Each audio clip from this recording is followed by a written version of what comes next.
दोस्तों, लड़की के दरवाजे से बारात लौट जाती है तो उसके माँ बाप के दिल पे क्या बीतता रहेगा दोस्तों, कि दरवाजे पर बारात आई और वो शादी टूट गई, बारात वापस चली गई सिर्फ एक गाड़ी की वजह से। जो दहेज में उसका पापा बोले थे कि हम दहेज में गाड़ी देंगे, वो किसी कारण बस नहीं दे पाए, इसके वजह से वापस बारात चली गई, बारात वापस चली गई। दोस्तों, ये दिल दहला देने वाली कहानी है। अगर समय मिले तो 5 मिनट एक कहानी को जरूर सुनिएगा, आप रो पड़ेंगे। दोस्त, लड़की पढ़ने में बहुत तेज थी दोस्तों, उसका शिक्षा बहुत तगड़ा था। और जो लड़की या लड़का हो, शिक्षा उसका मजबूत जाता है, आज पढ़ने में अच्छा है, तो माँ बाप के पास पैसा नहीं रहता है, फिर भी वो कर्जा क्यों न निकाल के लाए और अपने बच्चे को पढ़ाते हैं। लेकिन यहाँ लड़की का पिता है, एक प्राइवेट कंपनी में मजदूरी करते थे, यानी जॉब करते थे। वहां से उनको कुछ खर्चे के लिए पैसा मिल जाता था। अगर कमी पड़ता था तो यानी कि अपने साले साहब से कुछ पैसा लेके और अपने लड़की को पढ़ाई पूरी कराए। और उनका जो लड़की का मामा थे वो भी कुछ घर से बने हुए थे और इनका भी घर से कुछ थोड़ा बहुत बना हुआ था। तो पढ़ने में इतना लड़की तेज थी तो पढ़ने में ही मन लगता था, और इतना पढ़ते थे वो इतना पढ़ती थी कि उसका कोई हिसाब नहीं है। बहुत पढ़ती थी, बहुत दिमाग आगे तेज है उसका। तो दोस्तों, कि वहां से पढ़ाई करती थी, घर पे माँ बाप को लगा कि मेरा लड़की सयान हो गई है, शादी ब्याह करेंगे, तो भी वो मना करती है कि पापा हम पढ़ेंगे, हमारा शादी मत कीजिए पापा। तो घर वाले उसको समझाते हैं कि देख बेटा, अभी तू शादी कर लेगी, जो भी पढ़ाई करना है या कुछ लक्ष्य करना है तो तुम उसके बाद भी कर सकती है। कितना कहने के बाद जो वो मान गई कि ठीक है। इसी बीच में एक उनके पिताजी को कानपुर में एक लड़का मिला जो स्कूल में अध्यापक था, अध्यापक का नौकरी करता था, सरकारी नौकरी था। वो उनको पसंद आ गया, लड़का वाले को भी लड़की पसंद आ गई, दोनों को पसंद आ गया। लड़का भी पसंद आ गया लड़की वाले को, लड़का वाले को लड़की वाले को पसंद आ गए। तो दोस्तों, दिन भी रखा गया, टाइम भी फिक्स हो गया, तारीख भी हो गई पक्की। कुछ दहेज था, कुछ पैसा था, दिए थे दहेज में, कुछ पैसा बाकी था। तो अभी टाइम था, जो शादी का दिन पड़ा था उसमें टाइम जैसे जैसे नजदीक आया, उसी बीच में उनका पापा का बहुत भयंकर एक्सीडेंट हो जाता है दोस्तों। इतना बड़ा एक्सीडेंट हो जाता है कि वो बचने के लायक नहीं है, लेकिन आनंद फानन में हॉस्पिटल में भर्ती करते हैं। जो भी जमा पूंजी था वो सब उन पे खर्च कर दिए, लेकिन वो सही सलामत बच गए। दोस्तों, उनका तबीयत तो खराब था, धीरे धीरे तबीयत में सुधार आ रहा था और शादी का दिन भी नजदीक आ रहा था। तो लड़के वाले सोचते थे कि अभी ये स्थिति हो गया तो हमको मांग पूरा करेंगे या नहीं करेंगे। उनको सस्पेक्ट बना हुआ रहता था, तो वो बार बार बोलते थे कि हम शादी नहीं करेंगे। तो लड़की के पापा बोलते थे कि नहीं, हम जो भी बोले हैं हम सब पूरा करेंगे, आप बारात लेके आइए, सब चीज पूरा करेंगे। तो दोस्तों, शादी का दिन भी नजदीक आ गया, बारात भी दरवाजे पे आ गया। दरवाजे पे बारात आया तो वहां लड़के का जो पापा था वो बोले कि गाड़ी किधर है, बिना गाड़ी देखे हुए हम आगे का कार्यक्रम नहीं करेंगे। और लड़का भी यही बोलता था, उसका भाई भी वही बोलता था, बिना गाड़ी का हम आगे का कार्यक्रम शादी का नहीं करेंगे। लड़की के पापा हाथ जोड़ने लगते हैं कि देखिए, आप शादी कीजिए, हम शादी के बाद दे देंगे, क्योंकि हम जिसके ऊपर उम्मीद लगाए थे वही हम उम्मीद टूट गया, जो अपनों को धोखा दे दिए। लेकिन हम आपको उम्मीद करते हैं कि शादी के बाद जरूर देंगे। तो दोस्तों, जब जिसका समय खराब हो जाता है तो पैसा भी देने के लिए इनकार कर देते हैं। उनके मन में ये चलता है कि शायद हम इनको पैसा देंगे तो लौटा पाएंगे कि नहीं लौटा पाएंगे, क्योंकि वो स्थिति में, वो हालात में नहीं है। तो दोस्तों, ये स्थिति आ जाता है तो अच्छे अच्छे व्यवहार वाले, पैसे वाले मुकर जाते हैं। और यही हुआ था इस लड़की के पापा के साथ में, क्योंकि जिस पे उम्मीद लगाए थे वही नकार दिए। फिर भी बोले लड़का के पापा से कि देखिए, आप शादी कीजिए, हम शादी के बाद सब चीज पूरा कर देंगे, एक भी बकाया नहीं रखेंगे। लेकिन नहीं, लड़के के पापा और जो लड़का था शादी करने वाला वो 1% बातें नहीं सुना। यही सब बातें लड़की अंदर से सुन रही थी और बाहर निकली और बोली लड़के से, तुम यहाँ से बारात लेके जाओ, हमको तुम्हारे साथ शादी नहीं करना है। मजबूरी नहीं समझ पा रहे हो और बोल रहे हो कि बिना गाड़ी का कार्यक्रम आगे नहीं बढ़ाएंगे, तुम अभी के अभी बारात वापस लेके जाओ। तो दोस्तों, जब लड़की बोल दी कि बारात वापस लेके जाओ, हम शादी नहीं करेंगे, तो पूरी बारात वापस चली गई और शादी भी नहीं हुआ। तो लड़की के पापा बोलते थे कि बेटा तुमने ऐसा क्यों बोला, हम जैसे तैसे करके उनको मना लेते। बोले पापा आपको हम ज्यादा बेइज्जत नहीं होने देंगे, बहुत बेइज्जत हो गए। दहेज के लोभी लोग ये बात को थोड़ा समझ लीजिएगा। दोस्तों, लड़की पढ़ने में तेज थी तो कुछ जॉब के लिए, सरकारी नौकरी के लिए अप्लाई भी की थी। ये समय 6 महीना बीत गया। 6 महीना बीतने के बाद में उसको ज्वाइनिंग लेटर एक आ जाता है कि आपका एसडीएम के पद पर सिलेक्शन हो गया है। तो सभी लड़की भी खुश हो जाती है, उसका माँ बाप भी खुश हो जाते हैं, पापा मम्मी भी खुश हो जाते हैं, उसका भाई भी खुश हो जाता है, उसका घर में माहौल खुशी का हो जाता है। दोस्तों, सब लोग खुशी हो जाते हैं। और जो पोस्टिंग हुआ वो अपना पोस्टिंग कानपुर में ली। जैसे कानपुर में गई तो पहला उसका जो ड्यूटी का फर्ज रहता है उसको एक सरकारी स्कूल में इंक्वायरी के लिए मिल गया। और खुदा ना खास्ता वो स्कूल जिस लड़के का शादी हो रहा था उसी स्कूल में कार्यरत था। और वहां पहुंचती है तो पहुंचने के बाद में वो लड़का देखता है तो सोचता है कि वैसा ही हम शकल कोई होगा, वो नहीं होगी। फिर भी रहा नहीं गया, लड़की तो देख ली तो पहचान गई। तो लड़का पूछता है कि तुम वही हो? तो लड़की बोलती है हाँ बरोबर पहचाना है, मैं वही हूँ जो शादी नहीं किया था। ठीक है, ये सब बात छोड़ो और तुम अपना रजिस्टर सब लेके आओ, मुझे चेक करना है। तो वहां सारी रजिस्टर मंगाती है दोस्तों, अब पूरा चेक करती है। उसमें हर रजिस्टर में, हर बातें में उसका कमियां निकालती है, उसका कमियां रहता है। तो उसको बोलता, हाथ पैर जोड़ने लगता है, मैडम आगे से मेरा ये गलतियां नहीं होगा। कि नहीं, ये सब कुछ सुनने का लायक नहीं हो, तुम पहले गलती क्यों किया? तुम इसीलिए सरकारी अध्यापक बने हो कि गलतियां निकालते रहोगे? उसको तुरंत रद्द कर देती है, बर्खास्त कर देती है। रोने लगता है लड़का, बोलता है मैडम ऐसा मत करो। लड़की बोलती है कि हमारे पापा को उस दिन सुना था, कितना गिड़गिड़ा रहे थे, रो रहे थे, एक बात सुना था, आज तुम्हारा मैं बात सुनूं? उसको बर्खास्त कर देती है दोस्तों। और वो घर पे आती है, अपने पापा से बताती है, मम्मी से बताती है, भाई से बताता है। तो पापा बोलते हैं कि हम गर्व करते हैं तुम्हारे ऊपर, तुमने जो भी किया है सही किया है। ऐसे दहेज लोभी को सबक मिलनी चाहिए। तो बहना लोग से मैं रिक्वेस्ट करूंगा, अगर आपके साथ ऐसा परिस्थितियां होता है तो उसको सामना करो। ऐसा नहीं कि टेंशन में आके खुदकुशी करो, उसको सामना करो, उसको सबक सिखाओ, मंजिल तक पहुंचो, लेकिन गलत कदम मत उठाओ। ये कहानी अच्छी लगी होगी दोस्तों तो चैनल को सब्सक्राइब जरूर कीजिएगा, क्योंकि जो भी पहले वीडियो आएगा वो नोटिफिकेशन आपके पास मिल जाएगा।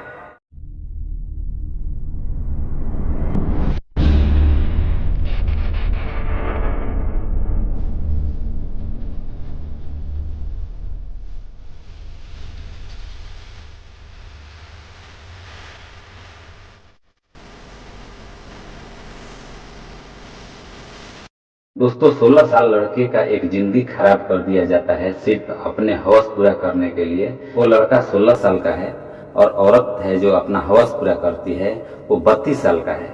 अपना उससे अवैध संबंध बना के अपना हवस पूरा करती है और लड़के को फंसा देती है और खुद को जान भी गंवा देती है। उसमें उस लड़के का कोई कसूर नहीं रहता है, जबकि उसको अपना जिंदगी बर्बाद हो जाता है उसका दोस्तों, और औरत का हाथ धोना पड़ जाता है अपने जिंदगी से। दरअसल ये कहानी बिहार का है दोस्तों।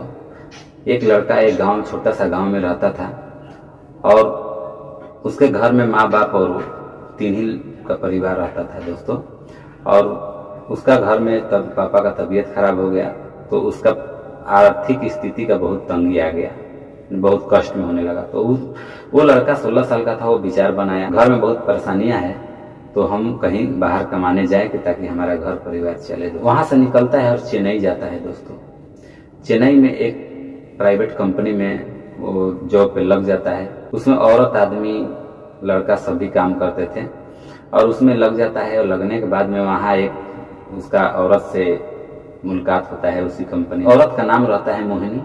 तो मोहिनी उस लड़के को घूर घूर कर देखती रहती थी और देखती रहती थी। उसके बाद वो लड़का से पूछती है कि बेटा तुम्हारा घर कहाँ है? वो बोला कि हमारा घर बिहार का रहने वाला हूँ। मोहिनी बोली कि मेरा भी घर बिहार में ही है, बिहार का मैं भी हूँ। आज से तुम हमारा बेटा रहोगे और मैं तुम्हारा आंटी, कभी भी बुलाना तो आंटी कह के बुलाना।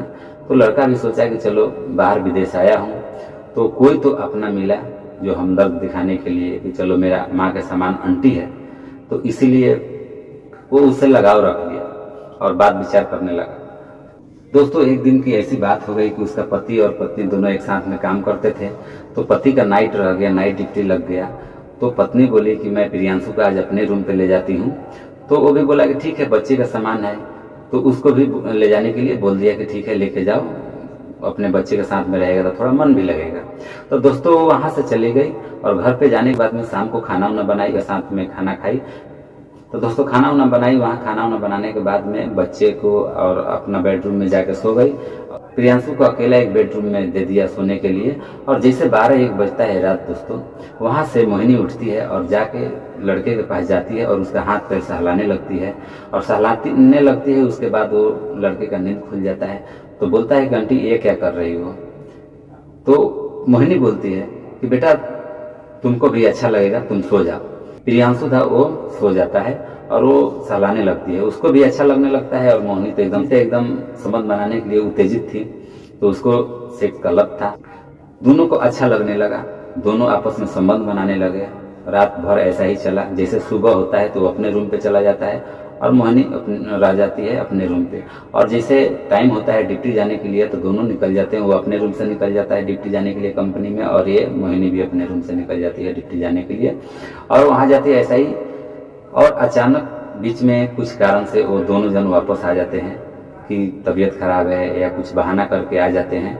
और रूम पे आने के बाद में दोनों दिन में संबंध बनाने लगते हैं। तो उसका पति उसी बीच में आ जाता है, मोहिनी का पति जो रहता है वो उसी बीच में दिन में आ जाता है और आपत्तिजनक स्थिति में देखता है। और देखने के बाद कुछ बोलता नहीं है दोस्तों, आराम से जाता है अपने बेडरूम में, बाद आराम से बैठे रहता है। जब मोहिनी उधर से आती है देखती है कि मेरा पति पहले से यहाँ आया है, हम लोगों का आपत्तिजनक में देख लिया है लगता है। तो दोनों को बुलाता है पति, बोलते हैं कि आओ।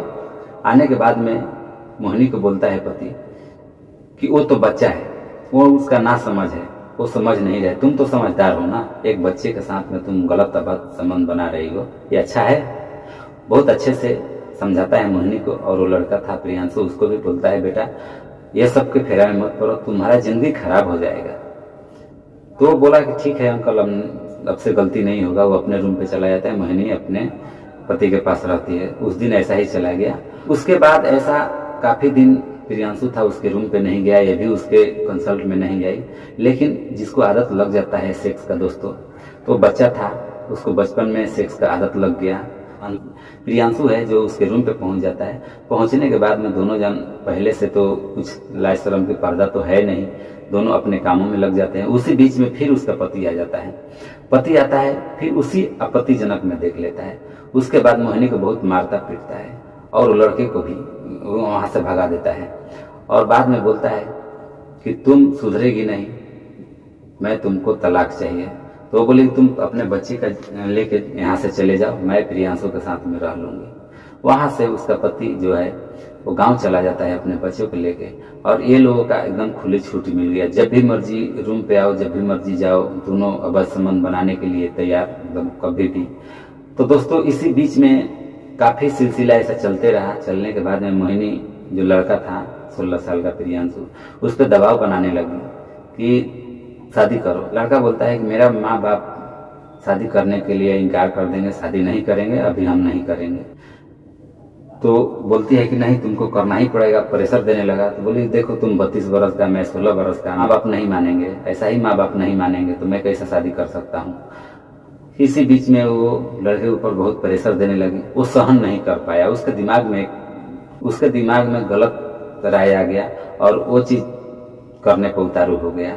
प्रियांशु बाजार में जाता है, बाजार में से चाकू खरीद के लाता है। चाकू खरीद के लाता है तो वो जहाँ अवैध संबंध बनाते थे उसी बिस्तर के नीचे वो चाकू को छिपा देता है।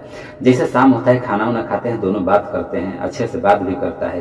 दोनों जाते हैं बिस्तर पे सोने के लिए, दोनों सोने के लिए भी चला जाता है। जैसे सोता है तो काफी रात बीतता है। बीतने के बाद वो अपना संबंध बनाने के लिए, जब भी दोनों जन संबंध बनाने लगे, इसी बीच में प्रियांशु बिस्तर के नीचे से चाकू निकालता है और उसके सीने पर, पेट में 8-10 बार वार कर देता है। उसी टाइम दम टूट जाता है मोहिनी का और वहां से वो फरार भाग जाता है अपने रूम पर। दोस्तों सुबह हुआ तो आस पड़ोस के लोग देखे कि मोहिनी का तो रूम खुला हुआ है। जाते हैं वहां पे आस पड़ोस के लोग तो देखते हैं कि मोहिनी का मर्डर हो गया है। वो पुलिस को इन्फॉर्मेशन करते हैं। पुलिस वहां आती है, पूछताछ करती है तो कुछ पता नहीं चलता है। उसका पति का नंबर मिलता है, करता है पति के पास।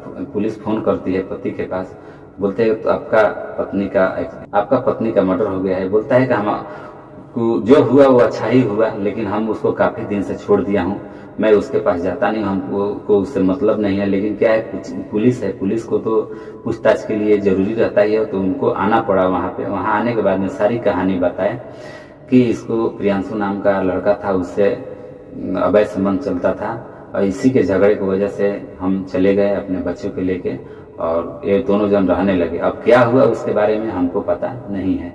तो प्रियांशु लड़का को पकड़ा जाता है और वो गुनाह कबूल कर लेता है कि हाँ मैंने इसको मारा है। हमारे ऊपर पूरी कहानी बताया कि हमारे ऊपर शादी का दबाव बना रही थी, जबकि ये 32 साल का है, मैं 16 साल का हूँ, तो मैं कैसे शादी कर सकता हूँ।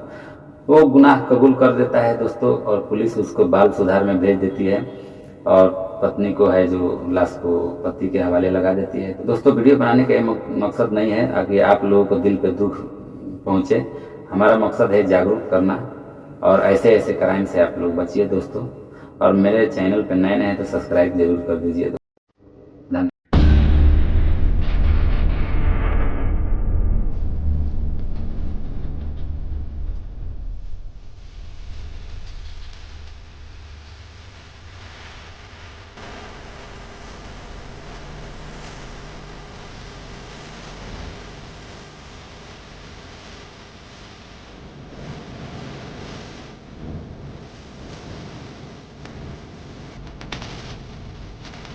दोस्तों एक लड़का 3 साल दुबई में काम करने के बाद अपने गांव लौट रहा था।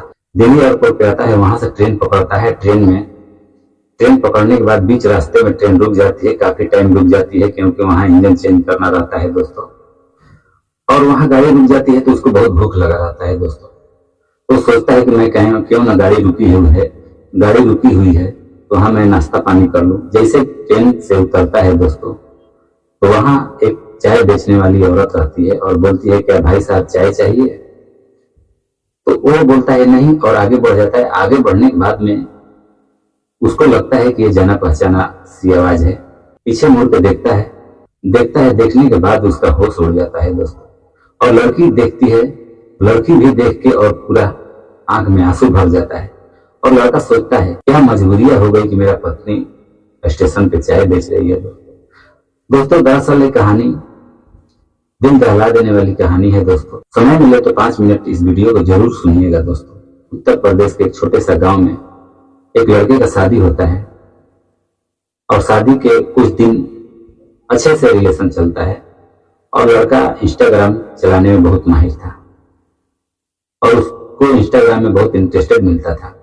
इसी बीच एक दुबई वाली लड़की से उसको प्रेम हो जाता है और जब भी वो पैसा वैसा मांगती थी तो वो पैसा यहां से भेजते रहता था दुबई वाली लड़की को।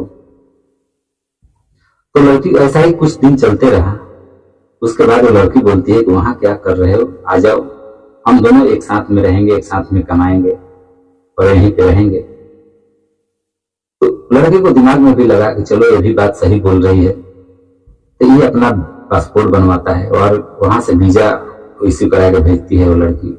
और यहाँ से वो घर से निकल जाता है और एक चिट्ठी लिखता है और लिखता है कि मैं दुबई जा रहा हूं कमाने के लिए, आप लोग हमें ढूंढने का कोशिश मत कीजिएगा। लेकिन घर वाले परेशान थे दोस्तों। बहुत ढूंढ रहे थे, कहाँ गया, किधर गया, कुछ बताया नहीं।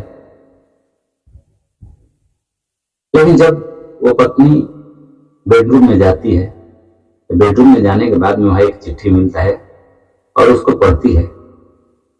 पढ़ के सोचती है कि अगर हमसे बताए होते तो रास्ते में खाने पीने का सामान बनाते, अच्छे से उनको भेजते। कमाने जाना ही था, हर कोई कमाता है, केवल घर पर बैठने से पेट नहीं भरता है, इसलिए कमाना बहुत जरूरी है दोस्तों। लेकिन वो बताया नहीं और चला। औरत थी, उसका पत्नी उसी घर में रहती थी।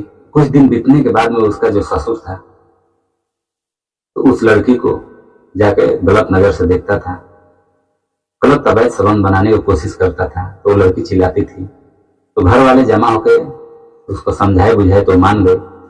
लेकिन यहीं तक नहीं माना वो ससुर, और कुछ समय बीतने के बाद में फिर दोबारा उससे कोशिश करता है गलत संबंध बनाने के लिए।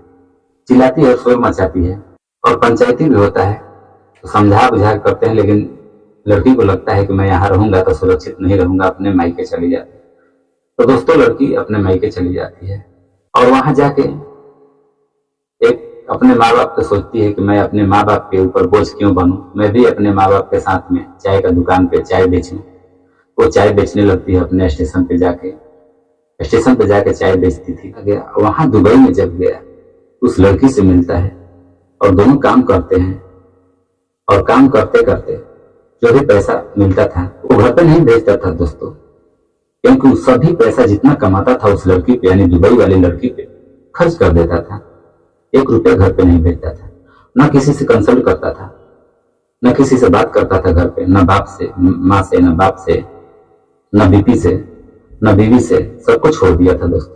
काफी टाइम हो गया, 1-2 साल के लगभग करीब दोनों साथ में रहे। उसके बाद उस लड़की को दूसरे लड़के से देखता है, लड़का देखता है कि दूसरे लड़के से प्रेम करती है, हमसे तो दिखावा के लिए लगता है कि कर रही है। तो पूछता है उस लड़की से, वो बोलती है कि दुबई है, सब चलता है। आप जानते होंगे दोस्तों कि दुबई में, विदेश में किसी का पत्नी किसी के साथ में जाती है, किसी के साथ एंजॉय करते हैं ना, उसका पति का एतराज रहता है, पति भी इधर उधर करता है तो भी न पत्नी को एतराज रहता है, क्योंकि वहां चलता है। इंडिया के कल्चर में ये सब नहीं चलता है दोस्तों। उसी बीच में उन दोनों को आपस में बहस हो गया दोस्तों। बहस होने के बाद में तो लड़की क्या करती है, उसके 2-4 दिन बाद उस लड़के को कुछ गुंडों से पिटवा देती है। उस लड़के का दिमाग होश आ जाता है कि सिर्फ हमको पैसे के लिए इस्तेमाल कर रहे थे, जो भी कमाता था मैं इसको देता था देता था। उसके दिमाग में ये चीज आया कि हम यहाँ से अब चलते हैं अपने गांव। तो वहां से फ्लाइट पकड़ता है और फ्लाइट पकड़ने के बाद वो दिल्ली एयरपोर्ट आता है। एयरपोर्ट से जब ट्रेन में बैठता है तो ट्रेन काफी टाइम चलती है। चलने के बाद बीच रास्ते में प्लेटफॉर्म पे, आधे रास्ते पे प्लेटफॉर्म पे गाड़ी रुक जाती है, क्योंकि वहां इंजन चेंज करना रहता है। तो उसको लगा रहता है भूख दोस्तों, तो सोचता है कि मैं क्यों ना प्लेटफॉर्म पे उतर के कुछ नाश्ता पानी कर लूं। जैसे गाड़ी के दरवाजे से निकलता है, ट्रेन के दरवाजे से जैसे निकलता है दोस्तों, वहां एक लड़की रहती है, औरत बोलती है, भाई साहब क्या चाय चाहिए? तो बोलता है कि नहीं, आगे बढ़ जाता है। लेकिन आगे जाने के बाद में उसको लगता है कि ये जानी पहचानी सी आवाज लग रही है दोस्तों। तो पीछे मुड़ के देखता है तो उसका होश उड़ जाता है, और लड़की भी देखती है तो उसका भी होश उड़ जाता है। 3 बरस बाद क्या मेरा पति ही है कि दूसरा कोई है? और वो लड़का भी सोचता था कि मेरा पत्नी है, इसको चाय बेचने का नौबत क्यों आ गया? क्या मजबूरियां हो गई कि चाय बेच रही है स्टेशन? ऐसा मन में सोचता था।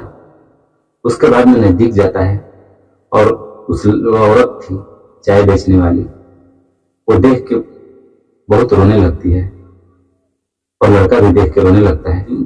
अगल बगल के लोग भी आते हैं और देख के सोचते हैं कि एक ये चाय बेचने वाली और एक अच्छे घर का सफर करने वाला आपस में देख के रोने क्यों लगे, क्या बात हो गई? तो दोस्तों इसी बीच में वो गाड़ी का जाने का टाइम हो गया, तो दोनों लोग जाते हैं, सामान को उतारते हैं, उतार के नीचे उतारते हैं, गाड़ी चली जाती है और दोनों आपस में गले लग के रोने लगते हैं। तो जो चाय बेचने वाली थी वो स्टेशन के बगल में उसका दुकान था, माँ बाप उसी दुकान पर रहते थे, वहां से चाय उठाती थी और स्टेशन पे प्लेटफॉर्म पे बेचती थी, क्योंकि अपने माँ बाप के ऊपर बोझ नहीं बनना चाहती थी, इसीलिए वो काम करती थी दोस्तों।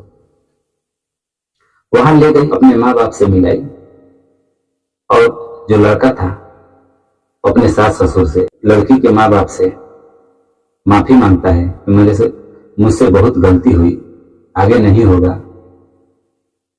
तो लोग दोनों माफ भी कर देते हैं। तो लड़का वहीं पे रूम किराए पे ले लेता है और वो जगह पे जाता है और अपने पत्नी के साथ में रहता है, और वही चाय का दुकान चलाता था और उसके साथ पत्नी भी मदद करती थी।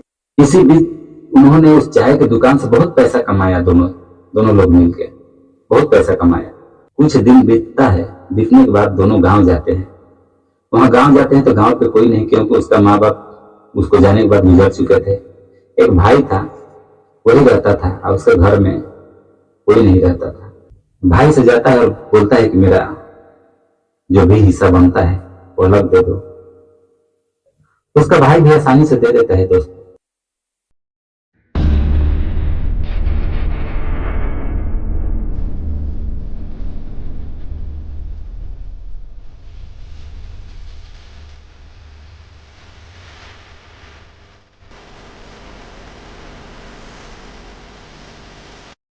दोस्तों, एक लड़के का शादी होता है, उसकी 3 शादियां होती है और तीनों पत्नी दो पत्नी दो दिन रह के और उससे तलाक ले लेती है, और तीसरी पत्नी है वो 1 हफ्ता बाद तलाक ले लेती है। जबकि तीसरी पत्नी विधवा रहती है, वो शादी करती है, फिर भी उससे एक पहले पति से लड़का भी रहता है, बच्चा भी रहता है, लेकिन उसके बाद भी उससे 1 हफ्ते बाद तलाक ले लेती है। ऐसा क्या उसके अंदर है, किस कारण से उससे तलाक ले रही है? और कोई कोठे पे जाता है, एक बार से दोबारा नहीं जाता है, उसके लिए वो कोठा बैन हो जाता है, क्योंकि कोठे का मालिक भी रहती है तो उसको कोठे पर आने से मना कर देती है कि अगला बार से तुम मत आना। दोस्तों, लड़के का नाम रहता है प्रभाकर, वो बंगाल का है। ये सच्ची घटना के आधारित है दोस्तों। प्रभाकर सैलून चलाता था, सैलून पे काम करता था, और उसके चाचा का भी बगल में दुकान था, और उसका माता पिता गाँव में रहते थे।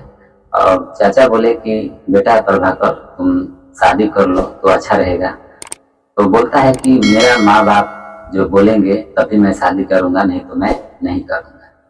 तो दोस्तों, जो प्रभाकर का चाचा रहता है, चाचा उसके माँ बाप के पास जाते हैं और अपने भाई और भाभी के पास, और बोलते हैं कि भैया प्रभाकर शादी करने के लिए तैयार है, लेकिन वो बोलता है कि मेरा जब माँ बाप नहीं कहेंगे तब तक मैं शादी नहीं करूंगा, तो आप देख के क्यों नहीं शादी कर दे रहे हो। तो दोस्तों, उसका माता पिता प्रभाकर को बुलाते हैं घर पे और बोलते हैं कि बेटा तुम शादी कर लो। एक लड़की का रिश्ता आता है और उसको लड़की का नाम रहता है कोमल, और कोमल के माता पिता भी लड़का पसंद कर लेते हैं, प्रभाकर का भी माता पिता है लड़की पसंद कर लेते हैं।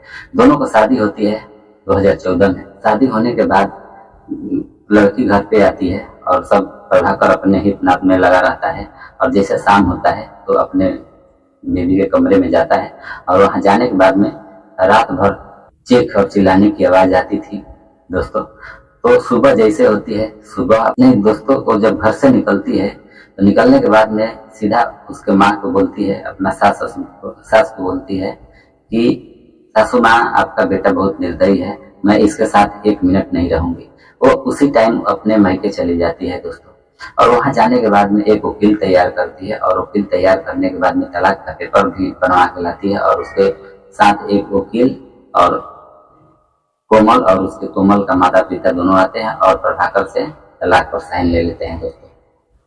प्रभाकर भी साइन कर देता है और उसे तलाक हो जाती है।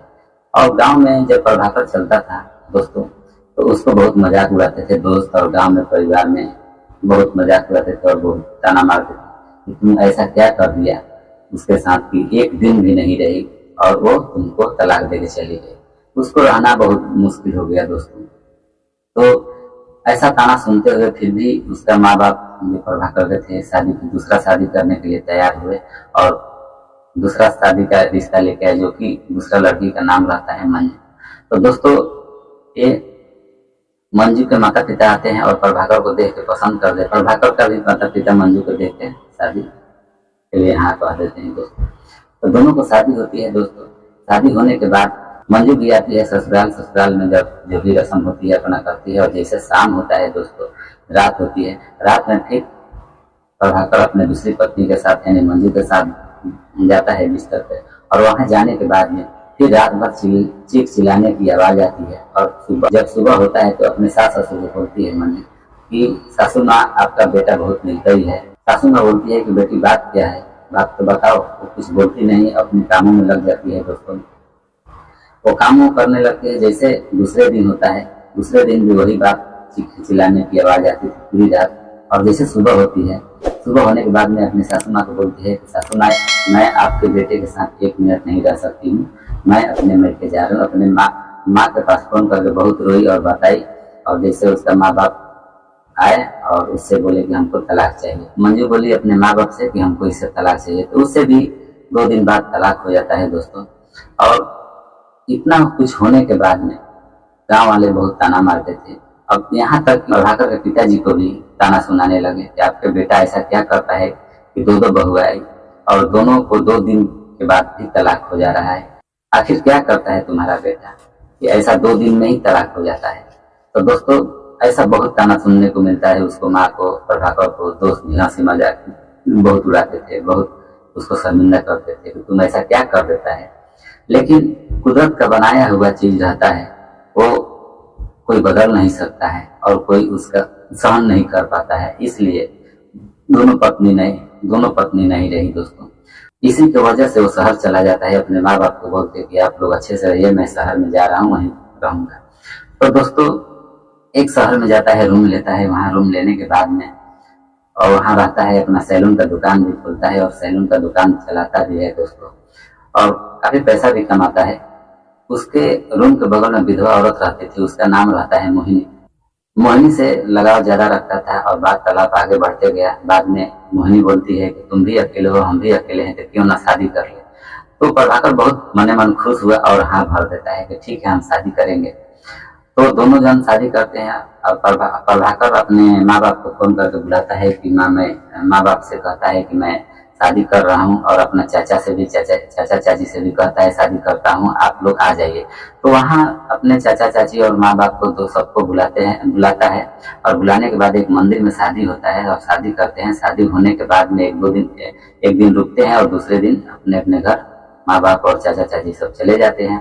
और जाने के बाद में शाम होता है। जैसे शाम होता है तो उसका औरत यानी कि जो तीसरी पत्नी है मोहिनी, उससे भी वही बात हुआ। पूरी रात वैसा ही चीखे चिल्लाने की आवाज आई।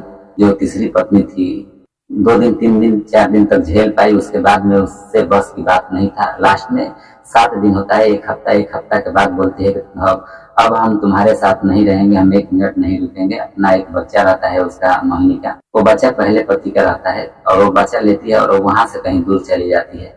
तो वो भी बहुत सोचता है कि मैं तीसरा शादी की और ये भी नहीं रही, आखिर मेरा कुदरत ने बनाया है तो हम उसको कैसे बदल सकते हैं। और मोहिनी भी यही बात बोली थी कि ये कुदरत ने बनाया है, ये चीज है तो ये बदल नहीं सकता है, लेकिन मैं तुम्हारे साथ नहीं रहूंगी, ये मोहिनी भी बोल के चली गई थी। तो दोस्तों इसके दिमाग में आता है कि मैं अब शादी करूंगा ही नहीं, क्योंकि मैं 3 शादियां की और तीनों में से कोई पत्नी हमारे साथ नहीं रही। तो दोस्तों शादी नहीं करता है और काफी टाइम बीत जाता है और सैलून चलाता है दोस्तों। और उसके बाद उसको मन नहीं लगता था, एक कोठे पर जाता है। कोठे का मालकिन रहती है, उससे बात करता है और बोलता है कि सबसे सुंदर लड़की है, उसी के पास हमको भेजे। तो वो कोठे के मालकिन रहती है और पैसा लेती है और एक लड़की के पास भेज देती है। जैसे वहां जाता है प्रभाकर, वो लड़की उसके साथ जैसे संबंध बनाती है तो देखती है उसको, तो देखने के बाद मना करती है, लेकिन फिर भी बोलती है कि ये नाराज हो जाएगा, अगर हम मना कर देती हूँ तो मैं ये नाराज हो जाएगा। इसीलिए वो मना नहीं करती है और रात को दूसरे दिन आके अपने कोठे के मालकिन से बोलती है, इसका पूरा कहानी बताती है और बताने के बाद में बोलती है कि इसको दोबारा कोठे पर आना नहीं चाहिए।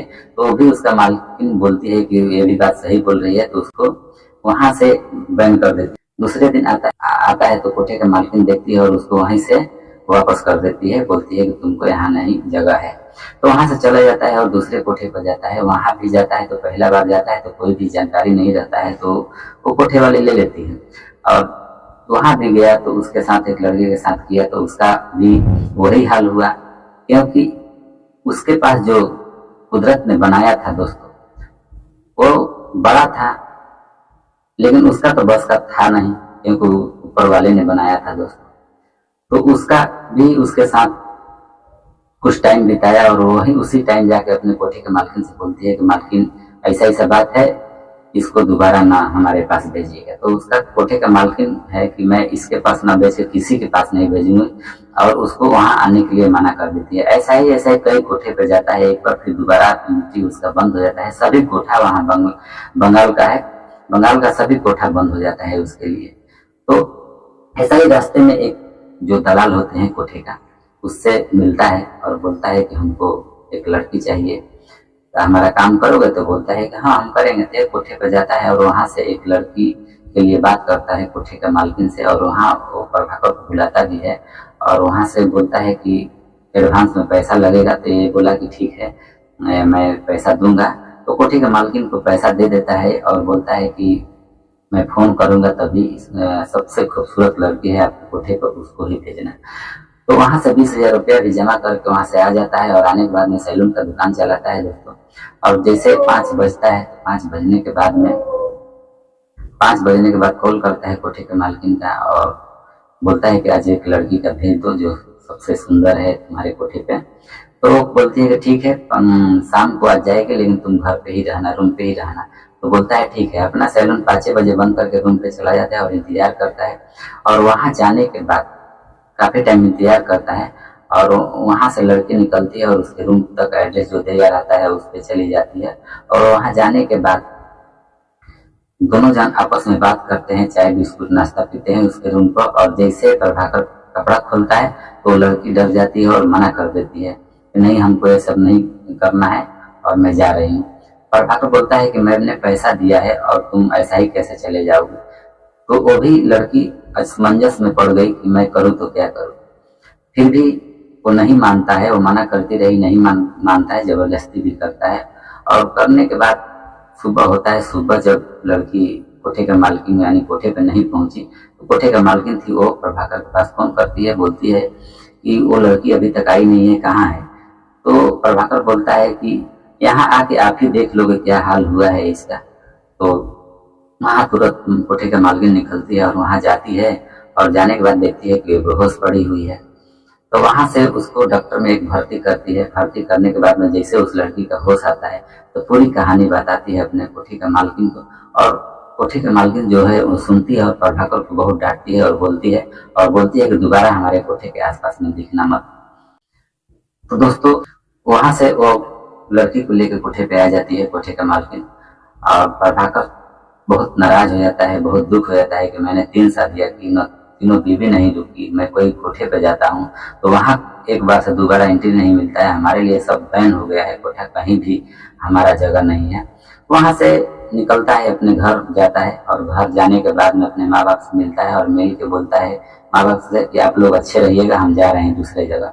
और वहां से निकल जाता है दोस्तों। निकलने के बाद में काफी दिन तक उससे न कंसल्ट होता है, न बात तलाक होता है वह अपने माँ बाप से। तो सोचता है उनका माँ बाप की आखिर गया तो कहाँ गया, कुछ बताया नहीं कि कहाँ है, किस जगह है। उसका माँ बाप जो है पुलिस कंप्लेन भी करते हैं। पुलिस कंप्लेन करने के बाद आज तक वो नहीं मिला दोस्तों। ये घटना काल्पनिक घटना है और सच्ची कहानी के तौर पर प्रस्तुत किया। दोस्तों तलाक की सभी प्रक्रिया पूरी हो जाती है, और पूरी प्रक्रिया होने के बाद में जज साहब लड़की से बोलते हैं कि देखो तुम तलाक दे रही हो, तुम्हारा पति नहीं दे रहा है। अगर तुम्हें लगता होगा कि मुझे कुछ पैसा मिलेगा तो तुम अपने से खुद से तलाक दे रही हो, तुम्हें पैसा वैसा कुछ नहीं मिलेगा। हाँ ये चाहिए कि तुम्हें जो पापा तुम्हारे जो पिता हैं वो दहेज में जो सामान दिए हैं तुम वहां से ला सकती हो। तो पत्नी बोलती है ठीक है जज साहब, मुझे यही है कि इनसे हमको तलाक मिल गया, हमारे लिए वही बड़ी खुशी की बात है कि हमारा इससे छुटकारा हो गया। हमको सामान है तो सामान का है तो हम कल जाके सामान ले लेंगे। तो वही फाइनल होने के बाद में लड़का पक्ष वाला भी घर पे चला जाता है और लड़की पक्ष वाला भी घर पे चला जाता है। और जाने के बाद में वहां से कॉल करती है और बोलती है अपने पति से कि मैं कल सामान लेने आ रही हूँ। तो पति बोलता है ठीक है, तुम आ जाओ, सामान लेके जाओ। वहां ऐसा क्या बात हो गया, क्या मजबूरियां आ गई कि वो सामान नहीं ले गई और अपने पति के रहने के साथ में मन बना ली। क्या ऐसा हो गया, क्या मजबूरियां हो गई कि अपने पति के रहने के लिए तैयार हो गई और सामान वामान कुछ नहीं ले गई। हमारे चैनल पर नए हैं तो सब्सक्राइब और लाइक जरूर कीजिएगा दोस्तों। पति का नाम रहता है राहुल और पत्नी का नाम रहता है मानवी। मानवी जो है वो पत्नी है और राहुल पति है, और दोनों का शादी कुछ साल पहले हुआ था और बहुत अच्छे से रहते थे। और राहुल है अपने पत्नी मानवी से बहुत प्यार करता था, अपने घरों में काम काज के दौरान उससे मदद करता था और हाथ बटाता था, और काम खत्म होने के बाद में सोचता था कि जल्दी काम हो जाएगा, ये कुछ हमारे पास टाइम देगी, बैठ के बातें करेंगे, प्यार भरी बातें करेंगे। इसके लिए वो अपने वाइफ को हाथ बटाता था काम करने के लिए, और बहुत प्यार था। पति उसको एक मोबाइल एंड्रॉयड ला के देता है, और देता है तो वो मोबाइल उसको दे देता है कि मन लगेगा, अगर हम नहीं रहेंगे तो ये अकेले बैठ के बोर होती रहेगी, इसको मन लगता रहेगा। तो उसने एक मोबाइल ला के दे दिया, और मोबाइल दिया तो उसने जो भी काम था काम निपटा के और अपना मोबाइल देखने लगी, रील देखने लगी, वीडियो देखने लगी, पिक्चर देखने लगी। और देखती थी अपने पति से बोलती थी कि देखो ये कितना पति पत्नी है जो आपस में प्रेम करते हैं, कहीं घूमने जाते हैं, कहीं होटल में जाते हैं, खाना खाते हैं, कहीं पार्क जाते हैं, हर जगह घूमते फिरते हैं। एक मैं हूँ कि घर में बैठी रहती हूँ, और इसी दौरान एक उनका जो सोमिया दोस्त थी उससे बात भी करती थी तो बोलती थी मेरा पति मुझे बहुत मानता है, बहुत प्यार करता है।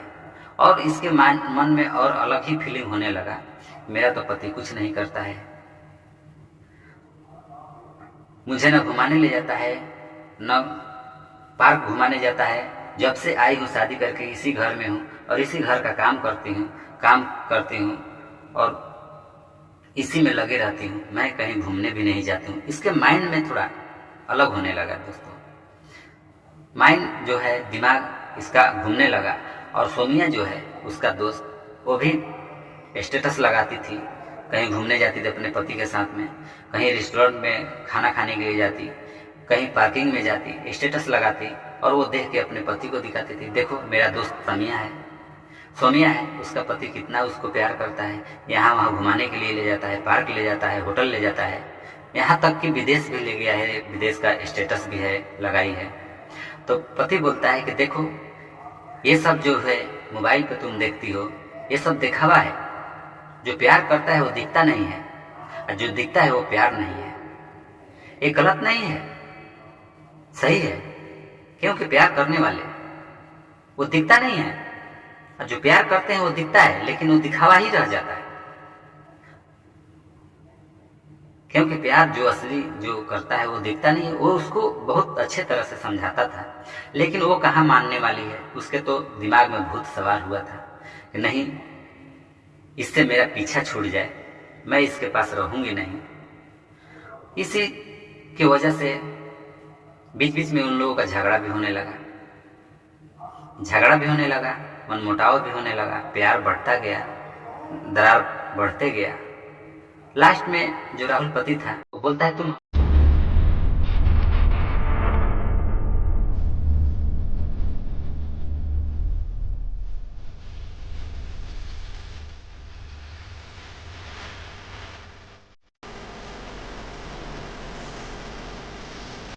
दोस्तों, एक आदमी का तबीयत इतना खराब होता है कि पेट में दर्द जोरों से हो जाता है दोस्तों। उसके परिवार वाले आनंद फानंद में ले जाकर हॉस्पिटल में भर्ती करते हैं, और संजोग ऐसी बात है कि उसका जो पत्नी तलाकशुदा थी उसी हॉस्पिटल में एक डॉक्टर थी। दोस्तों, डॉक्टर साहब इलाज करते हैं, इलाज करने के बाद उसको होश आता है तो आदमी बोलता है कि डॉक्टर साहब सबसे जो अच्छा डॉक्टर है, जो नर्स है, कंपाउंडर है, उसको हमारे देख रेख के लिए लगा दीजिए, और हमारे पास बहुत पैसा है डॉक्टर साहब, आप जो पैसा चाहिए वो पैसा ले लीजिए, हम दे देंगे, लेकिन हमको अच्छा से अच्छा नर्स डॉक्टर को हमारे देख रेख के लिए लगाइए डॉक्टर साहब। तो वो डॉक्टर साहब मान जाते हैं और उसको प्राइवेट वार्ड में शिफ्ट करते हैं और शिफ्ट करने के बाद में एक अच्छा जो नर्स देखभाल के लिए होती है उसको बुलाते हैं और प्राइवेट वार्ड में एक पेशेंट है उसको आपको देख रेख करना है तो वो औरत उस आदमी को देखने जाती है। जैसे प्राइवेट वार्ड में घुसती है तो वहाँ देखती है उसका होश उड़ जाता है और तुरंत दौड़ के आती है डॉक्टर साहब के पास और बोलती है कि हमको उस मरीज को नहीं चेकअप करना है क्योंकि वो मेरा तलाकशुदा पति है। चलिए हम इस कहानी को शुरुआत करते हैं और ये दिल दहला देने वाली कहानी है दोस्तों। आप इसको सामाजिक तौर पे सुनिए ताकि हर परिवार में अनबन होती है और अनबन होने के बाद में कुछ गलत डिसीजन ले लेते हैं, ऐसा नहीं करना चाहिए दोस्तों। तो चलिए इसी कहानी आपको एक विचित्र कहानी सुनाने जा रहा हूँ दोस्तों। जबकि लड़का का नाम रहता है अजय और तलाकशुदा पत्नी रहती है उसका नाम रहता है आराध्या। तो आराध्या एक अच्छे घर का थी और लड़का भी था तो बहुत अच्छे घर का और बना हुआ घर का था। तो दोस्तों दोनों को शादी होता है क्योंकि शादी मर्जी से होता है और मर्जी से होने के बाद में लड़की है अपने ससुराल में आती है और वहाँ आने के बाद तो कुछ दिन बीतता है। बीतने के बाद में जो उसका सास रहती है दोस्तों उसको बहुत प्रताड़ित करती है, कुछ कुछ बोलती रहती है। तो पति से जाकर बोलती थी तो पति भी बोलता था कि ठीक है सही हो जाएगा, थोड़ा बहुत होते रहता है। तो वो आके पति से बोलती थी लेकिन वो पति मानता नहीं था और उसको ही समझा बुझा के बातों में छोड़ देता था दोस्तों।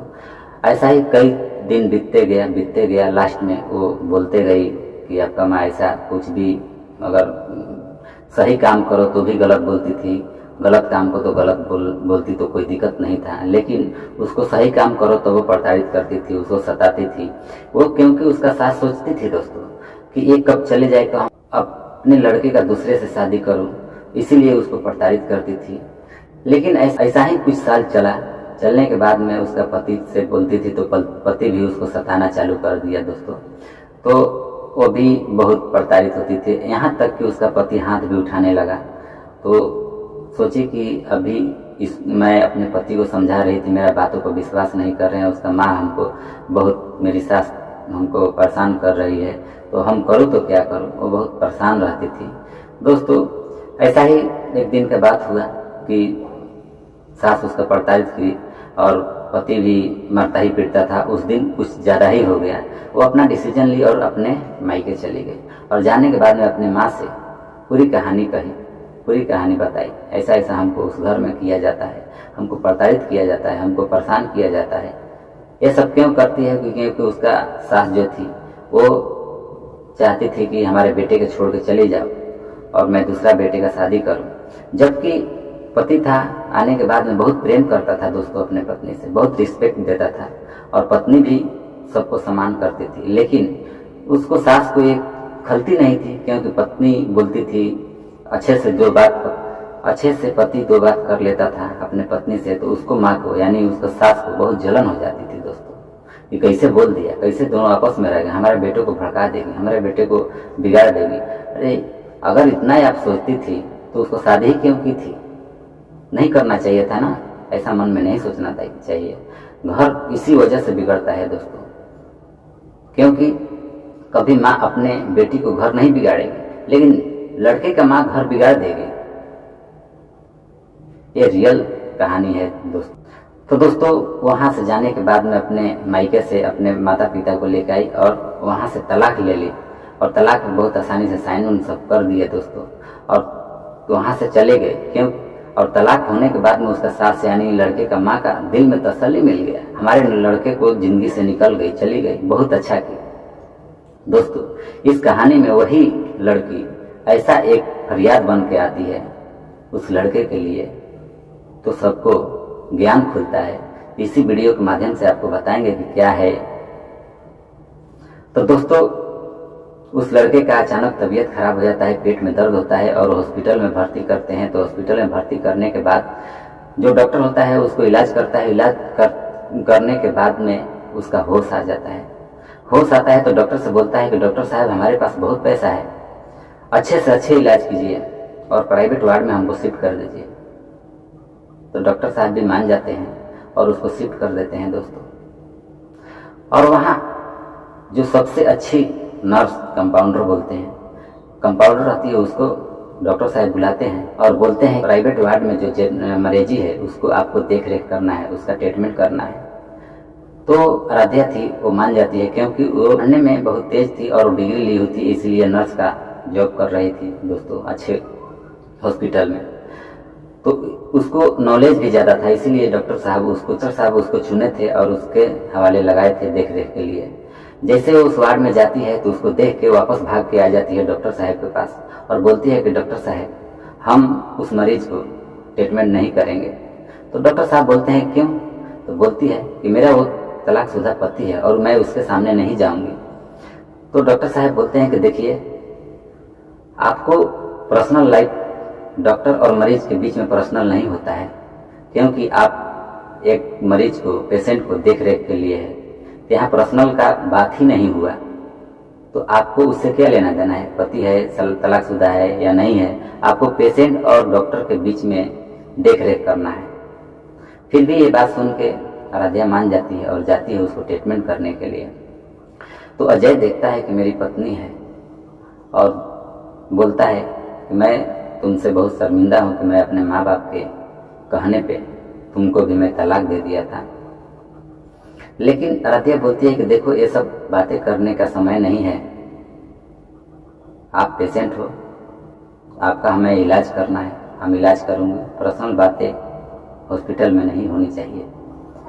फिर भी वो नहीं मानता है, बहुत कोशिश करता है बात करने के लिए, आराध्या बिल्कुल नहीं करती। इस रिपोर्ट टेस्ट के लिए जाता है और जाने के बाद में फिर रिपोर्ट आ जाता है, डॉक्टर साहब देखते हैं और अजय के माता पिता से बोलते हैं कि इसका तो किडनी खराब है, किडनी लाएंगे तो यही बच सकता है, नहीं तो ये कुछ ही दिन का मेहमान है।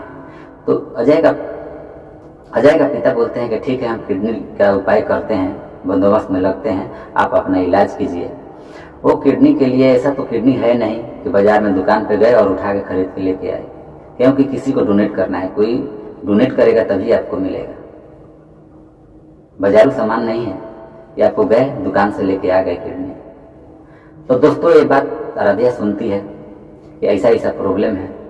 तो आराध्या डॉक्टर साहब से मिलती है कि इनको क्या प्रॉब्लम है। तो डॉक्टर साहब बताते हैं और बताने के बाद में बोलती है आराध्या, अपना किडनी उनको हम डोनेट करेगी, लेकिन ये बात किसी को बताइएगा मत। तो डॉक्टर साहब बोलते हैं कि इससे पहले तो तुम मुझसे नफरत करती हो और आज किडनी क्यों दे रही हो, क्योंकि तुम्हारा भी जीवन का सवाल है। बोलती है कि डॉक्टर साहब क्या करूं, देखने के बाद कुछ तो माया लगता है, भले तलाक दे दिया है लेकिन था तो मेरा पति ही ना, ऐसा भी मैं शादी नहीं की हूँ, हमारा जीने का भी मन नहीं करता है ना दूसरा शादी करने के लिए, इसलिए हमारा किडनी उसको लगा दीजिए।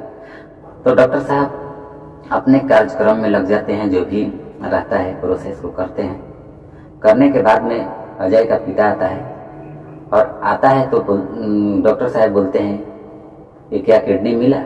कि डॉक्टर साहब किडनी नहीं मिला, कोई है तो आप ही बताइए, मैं उसको पूरा पैसा दूंगा। तो डॉक्टर साहब बोलते हैं कि देखो, तुम्हारा बेटा का इलाज हो गया, किडनी लग गया।